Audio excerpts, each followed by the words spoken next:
Good morning, or good afternoon, good evening, whatever time of day it is for you this December 22nd.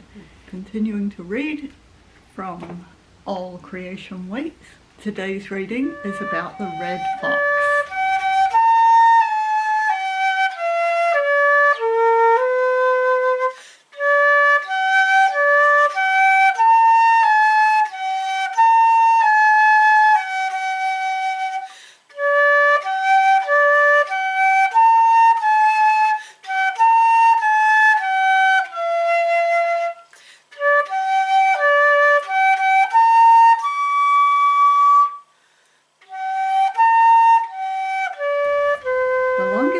Of the year retreats reluctantly.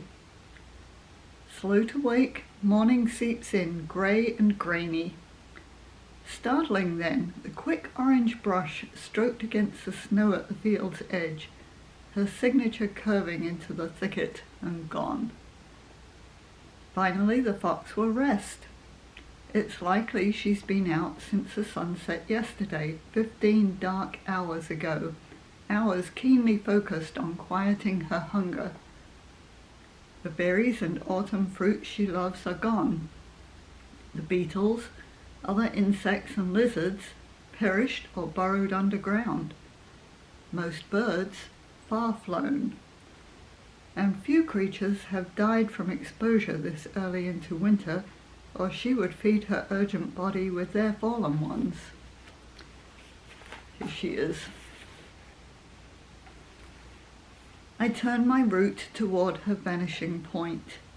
Intersecting her tracks, I follow and see them change. They fall closer together and pivot a quarter turn, then stop.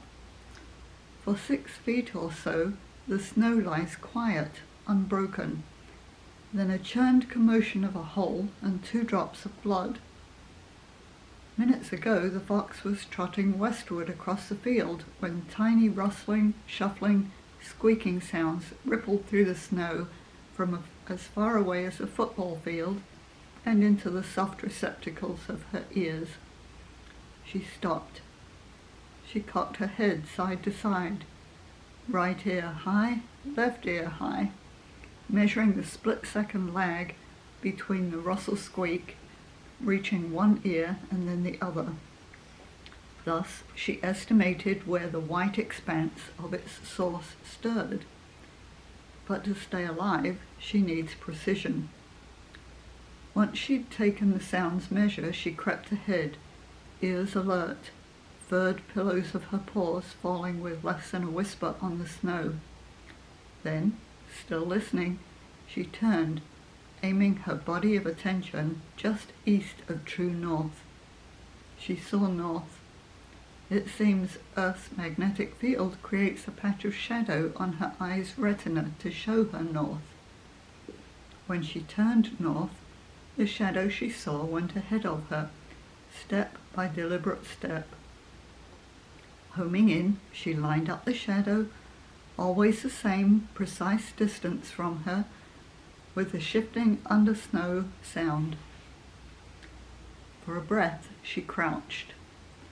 Then she reared onto her hind legs, knees bent, launching up and out on a trajectory into which she had factored speed and direction of the invisible scurrying, depth and resistance of the snow cover. In mid-air she made minute corrections with the rudder of her tail. At the peak of a precisely ordered arc she plunged. For a silent instant she seemed headless in the snow. Then she wriggled up out of the crater she'd made. Righted, she lifted her muzzle skyward and gulped.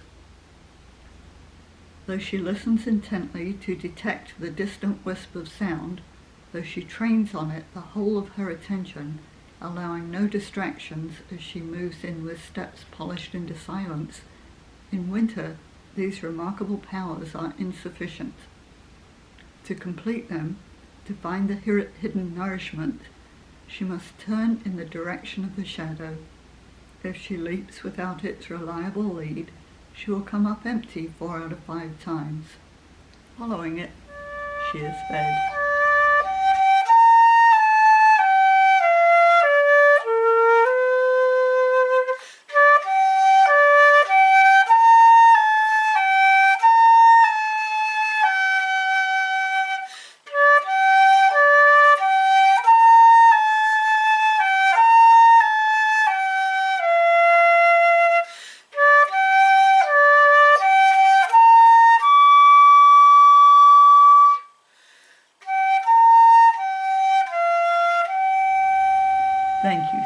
for joining us each day.